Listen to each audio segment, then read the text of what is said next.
ভিতরে বরফ জমে যায়। এখন বরফ কেন জমে যায়? ডিফ্রস্টিং না হলে। ডিফ্রস্টিং হওয়ার পিছনে অনেকগুলো কারণ থাকতে পারে। একটা হলো হিটার না চলা। হিটারকে লাইন কে দেয়? বায়োমেটাল অথবা কুলিং ওভারলোড বলো, অনেকেই কুলিং ওভারলোড বলে, এটার নাম ডিফ্রস্ট থার্মোস্টেট অথবা কুলিং ওভারলোড অথবা বায়োমেটাল, যেভাবে বলো। এটা যদি সংযোগ না দেয় তাহলে হিটার লাইন পাবে? পাবে না। থার্মাল ফিউজ যদি লাইন না দেয় পাবে না। তোমার যে কোনো কারণেই ডিফ্রস্টিং নাও হতে পারে, যেমন টাইমারটা ঘুরে হিটারে নাও পড়তে পারে, ঠিক না? তাহলে সেই ক্ষেত্রে কি হবে? সেই ক্ষেত্রে টাইমারটা দেখতে হবে ঠিক আছে কিনা।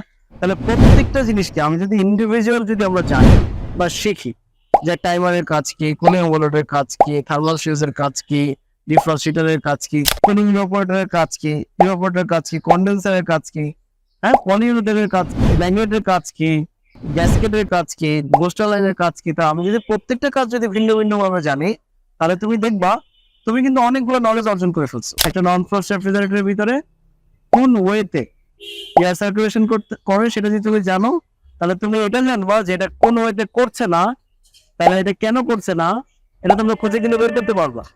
তাহলে এয়ার সার্কুলেশন ফ্রেশ ফুড কম্পার্টমেন্টটা যেভাবে করা হয় করে, ফ্রোজেন ফুড কম্পার্টমেন্টটা একই ওয়েতে করে, একদিক দিয়ে সাপ্লাই হয়, একদিক দিয়ে রিটার্ন চলে আসে। এখন আমরা দেখবো যে ইলেকট্রিক কানেকশন গুলো, সংযোগ গুলো, যে আমরা আমরা এটার ভিডিওতে, এই ভিডিওর ভিতরে আমরা পুরো চিত্রটাকে আমরা দেখাবো।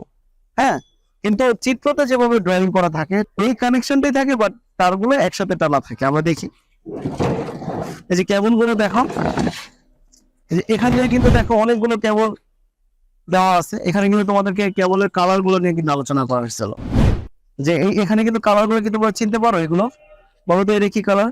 যে এটা pink, red, blue, black, brown, ঠিক আছে? এরকম প্রত্যেকটা কেবলের কি কালার দেওয়া আছে, কি কারণে? যেন আমরা খুব দ্রুত চিনতে পারি যে কোন কানেকশনটা কোথা থেকে গেছে, কিভাবে আসছে।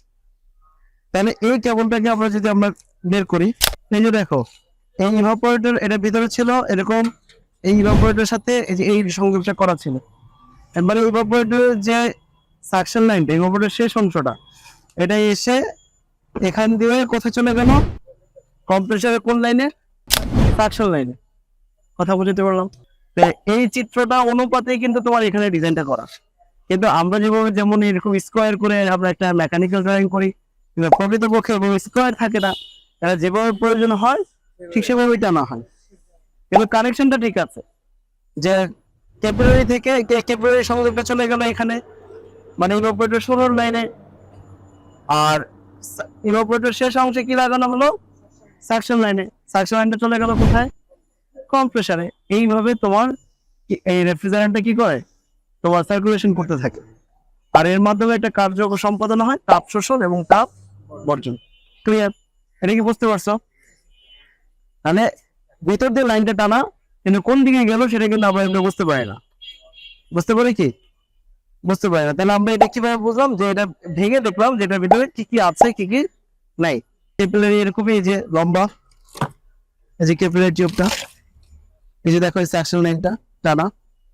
ক্লিয়ার? আর ইলেকট্রিক সংযোগটা বড় টানা। তাহলে আশা করি তোমরা এটা বুঝতে পারছো, তাই না? দক্ষ হয়ে বিদেশ যাব। We are from